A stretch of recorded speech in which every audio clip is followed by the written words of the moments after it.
gecələrinin qiyam Ömər nə gözəl bidətdir deyib. Bidətül həsənə.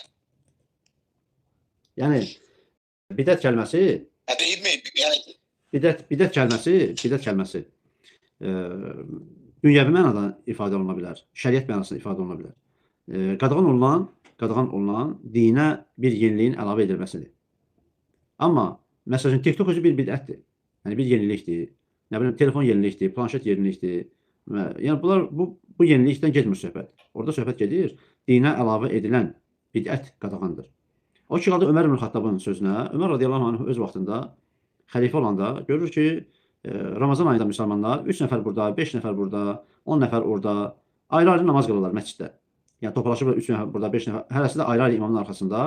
Yəni bunun səsi ona qarışıb, onun səsi buna qarışıb. Yəni aləm dəyib bir-birinə.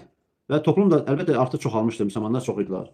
Ömər radiyallahu anh peyğəmbərimizin elədiyini, hansı ki peyğəmbərimiz öz sağlığında cəmaata təravih namazını cəmaat formasında qıldırmışdı 2 dəfə. Və Ömər radiyallahu anh peyğəmbərimizin elədiyi əməli nədir? Yenidən tətbiq elədi və bir nəfəri imam təyin elədi. Deməli bir nəfər imam təyin elədi və bütün insanlar dedi ki, hamı da bu imamın arxasında namaz qılsın. Və hamı, bütün müsəlmanlar bir imamın arxasında qılıb dayanıb təravih namazını qıldılar. Və Ömər radiyallahu anh orada dedi ki, nə gözəl yenilikdir. Bəli. Amma bu dinə əlavə edən bidət deyil. Çünki bunu peyğəmbərimiz eləmişdi bunu. Peyğəmbər sallallahu əleyhi və səlləm özü deməli nə eləmişdi? Təravih namazını cəmaatla qıldırmışdı. Sonra qılmadı. Soruşdu ki, ya Rasulullah, niyə görə qıldırmadın təravih namazını? Deyir, ehtiyat edirəm ki, Allah bunu bizə vacib eləyər. Yəni peyğəmbər mərhəmətli peyğəmbər idi. O arasında ki, illə rəhmətən lil aləmin.